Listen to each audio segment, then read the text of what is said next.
Welcome to the ESG State of Play. Today, as our guest, we have Christian Phipps, who's a sustainability manager at Emeria UK. Welcome to our podcast, Christian. Thanks, Lauri. Good to be here. Excellent. So, first things first, really. I know that you have a really interesting background that combines sustainability work both in industry, but also on the government side of things. Would you give our listeners a bit of a walkthrough of your background? Sure, yeah, happy to. I graduated in the middle of the 1990s, which seems like a very long time ago now. And my first proper role in this space was working for the Environment Agency in the UK, which is a government regulator that spends, well, back in those days, I spent a lot of my time chasing around pollution incidents in fields or tracking down waste management type violations, doing some educational work, general environmental superhero type stuff, if you like. But after a few years of doing that, I realised that if I wanted to make my way, as it were, in the commercial space, I would need to actually cut away from the apron strings and go and find my way in industry. So, with all government organisations, it's probably the same in the US. You don't get a lot of recompense financially for your efforts. And I had things to do. So I moved away from that, and I went into consultancy, which was the other end of the spectrum. Mostly in the internal environments of buildings, so Legionella awareness type stuff, risk assessments, air, water quality. After that, I went to work for Veolia, a very large waste management company, largest in Europe. 15 years doing all sorts of circular economy type activities with large waste streams and repurposing them for the circular economy. And the like, so 2 years ago I left that job and I moved into the world of residential property management with what was First Port and is now Emeria. I'm the entire department. I'm the entire sustainability department at Emeria UK. I was the first person in that role for the organisation, and to the best of my knowledge, I am the only person in the entire residential property management industry in the UK to be a dedicated sustainability manager. So it's quite lonely sometimes, but it is what it is. So that's one of the things when we came across your profile. That's why we thought it was actually so interesting because of precisely what you do. So just to give our listeners an idea, what we're trying to accomplish here is, while we often on the podcast talk about fairly sort of high level abstractions of regulations and principles and all that kind of thing. One of the industries in which, generally speaking, there are a lot of technical standards around sustainability is real estate, by and large. But then you come across precisely this sort of divide on sustainability and ESG issues sort of more broadly between residential and commercial. I'm just wondering, what would you say about that divide, and then maybe about some of the main themes in residential sustainability right now, as you see them? I think the key difference between residential and commercial is probably down to the ownership model from commercial, and that the majority of commercial property is owned by either corporate or institutional investors. So most of these people have got their own environmental, social, and governance targets, and are required to have them in that field. Whereas that's not the case for residential. So the drivers that I see are mostly from the residents predominantly, but also from the landlords, because it's a strange business model whereby we don't own anything. We just manage properties for landlords, but are paid for by residents. So it's limited amounts of influence that you can have in that area. But what I'm seeing, you won't be surprised to hear that recent world events have caused as you know, a cost of living crisis, and particularly across the winter period, particularly in some of our developments for older people, for example. A lot of people want to talk about how they're going to get energy security, how they're going to want to reduce their bills, how they're going to stay warm. And they all want suddenly solar power.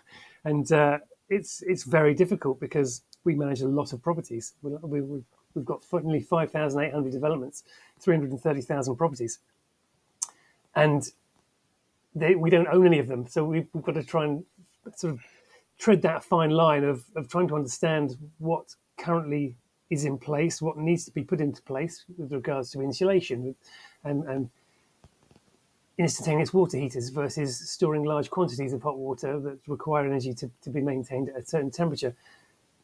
It's very difficult, particularly when you think about some of the regulations that protect residents from inscrutable property managers, which are perfectly reasonable. So I would say at the moment it's a two-pronged approach from developers as well as residents. Yeah, no, that makes a lot of sense. I mean, there's really on the sort of more abstract level, there's a lot of conversation, of course, about environmental priorities and energy priorities and how the two should interact.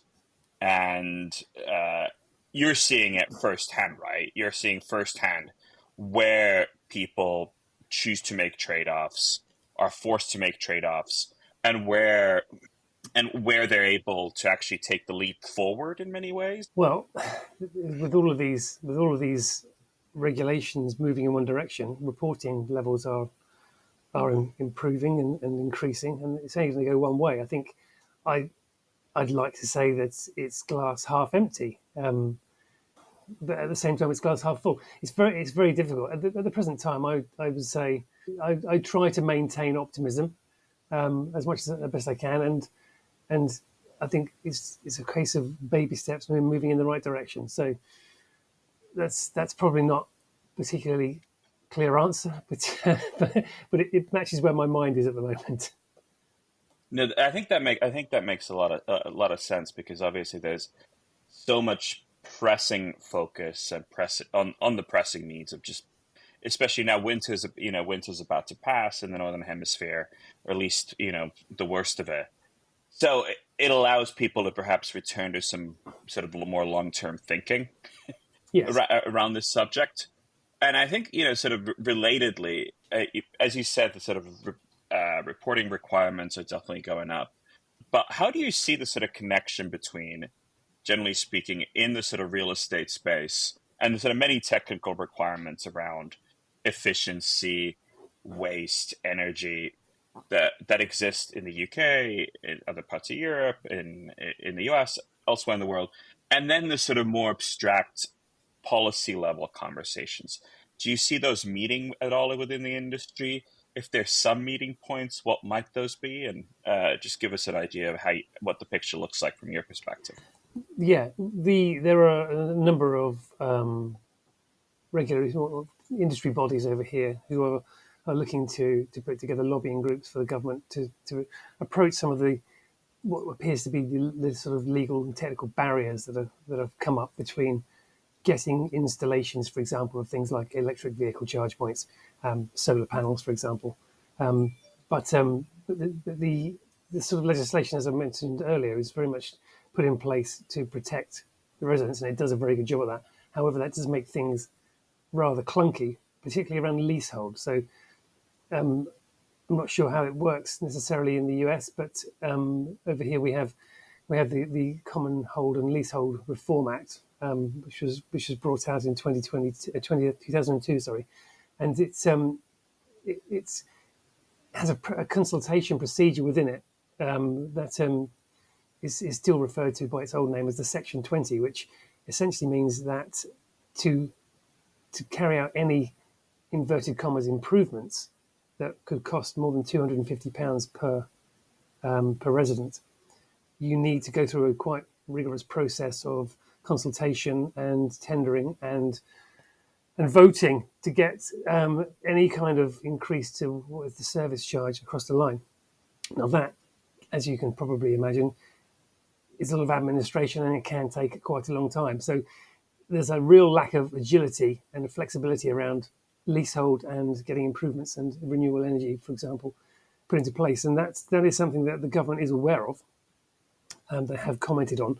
But it's very much early days at the moment as to where they can take that and how much speed, particularly as we have potentially a change of government next year. So there are people looking at this, but with all of these problems, it's a big problem, and it's going to take a long time to work its way through. So thinking about in terms of that sort of short-term, long-term perspective in your role and how you see the sort of role of sustainability manager in general, is it how much of it do you see as being sort of compliance, sort of reporting to this and that body right now, and how much do you see it in terms of sort of blazing ahead or just even just driving ahead certain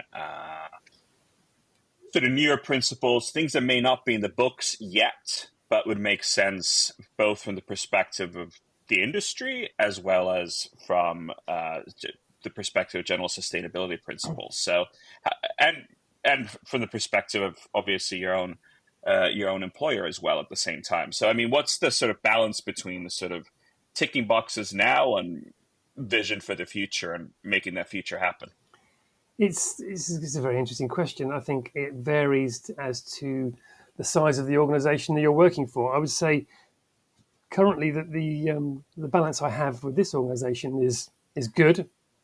We are of a size where we have certain mandatory reporting requirements around carbon. We're not quite big enough to trigger the task force for climate related financial disclosures yet, but I imagine that's going to come to us before we come to it, and all of these things are going to start to become more and more applicable to most businesses, whatever the size, as we go forward. That's the general feel I get. There's also there's a lot of very new reporting requirements coming out of the European Union now, which, as we are, despite the fact we are no longer technically in the European Union, we're owned by a French company, so we're going to be guided by the requirements that they have.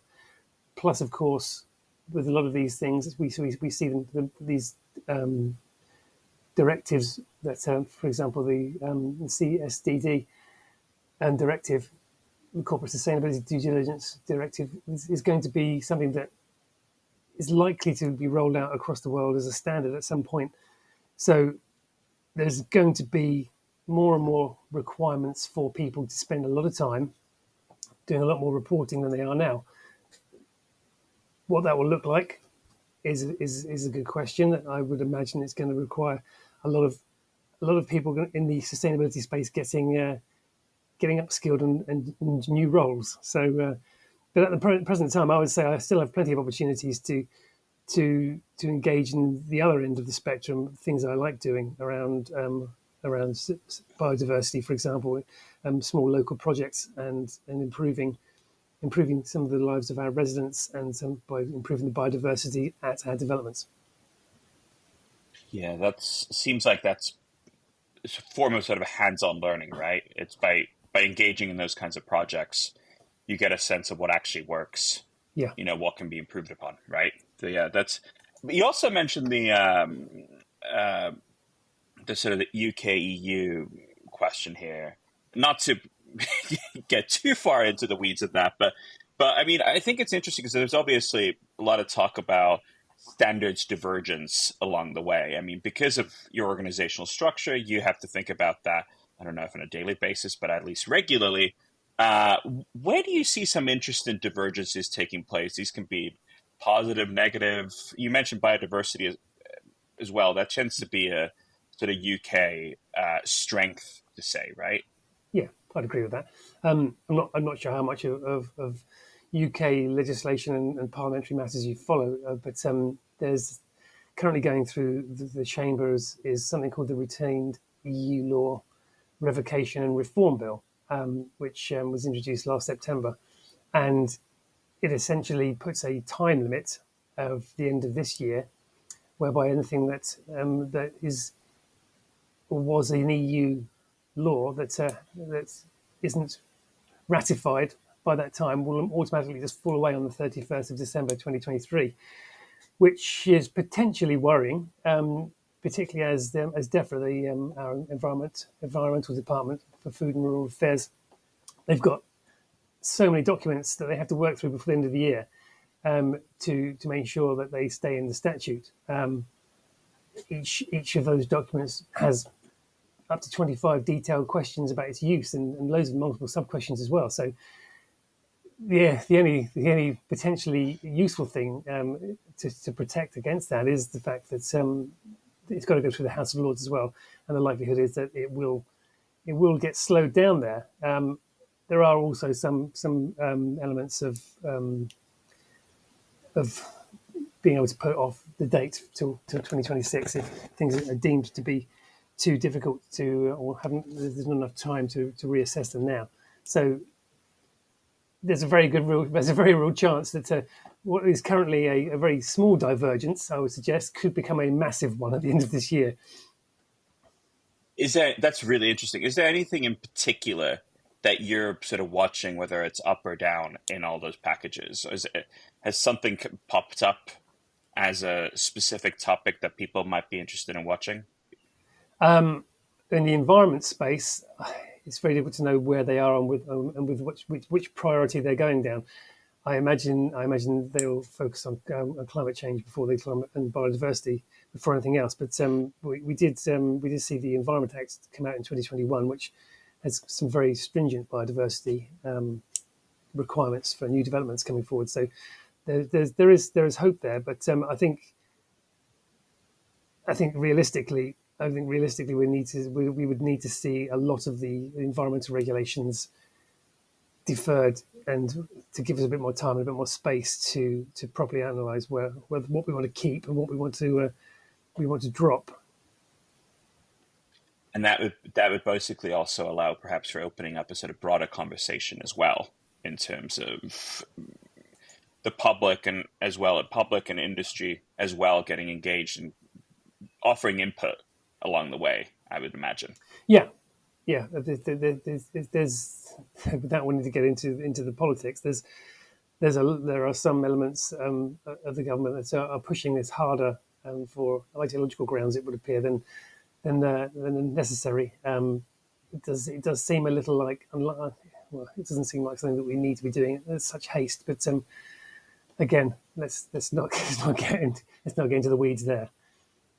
Yeah, and I perfectly understand. I mean, it's a tricky question as such in general, because I mean, when you're dealing with so many legal packages at once, it's sort of staying away from the sort of more political aspects of that is trickier than when you're looking at one specific package or one specific statute or one specific idea of is this going to go up or down? But when you're dealing with larger packages and you're not always entirely sure what's in there, it's difficult to keep the conversation technical, isn't it? I mean, that's, I think, part of the challenge here, because obviously within the industry and people close to industry, there is a tendency of trying to keep matters as technical as possible so that you can seek the best possible solution without sort of broader agendas at the same time being at play. But as you say, there's really such a vast amount going on in one go, really, that it's very difficult, isn't it? To put it mildly, yes. I mean, that's just the environmental legislation. There's everything else as well that we've been intertwined with the European Union for a very long time. So it's going to be very hard to unpick it all. Yeah, sure. Now, what's the generally speaking, what in terms on the EU side, if we look at that, what's you mentioned the due diligence side there, that could potentially emerge as a sort of global standard. There's obviously a lot of talk about the sort of the impact that Brussels can have on not just the UK, but the rest of the world at large, in terms of setting regulation in the sort of sustainability environmental space. it, is there anything else sort of bubbling up if you put your sort of EU hat on this topic that you find really interesting, specifically from your point of view? Yeah, and I'm learning all the time about what's forthcoming from the European Union. As you say, I mentioned the due diligence directive, which is a massive piece of work that's coming down the line, and and some of the requirements of that. There's also requirements from the EU around environmental CSR or ESG activities that you're required to be seen to be doing before you can, for example, corporately borrow money. If you have, and even when you do, that is the sort of interest rates you pay will be affected by how you're reporting and what activities you have in that particular area. So very much grabbing the attention and grabbing the yeah, very much taking the strategy of any corporate entity down the route of prioritizing whether or not already ESG and CSR type activities, because otherwise it's going to cripple the way you hamstring the way that you work as a business. So there's that as well in the pipeline. It's a fascinating area, and it's so large that I haven't had a chance to fully digest all of it so far. We do some of that digesting ourselves, and Yeah, I had to say one of the sort of interesting one of the things that we've tried in the past is to draw a sort of through line all the way, for example, in your space, from the technical requirements that are many, and they exist for a reason, around just having people live in safe environments, and at the same time linking up to the finance, and obviously the real estate space is also finance heavy space, yeah.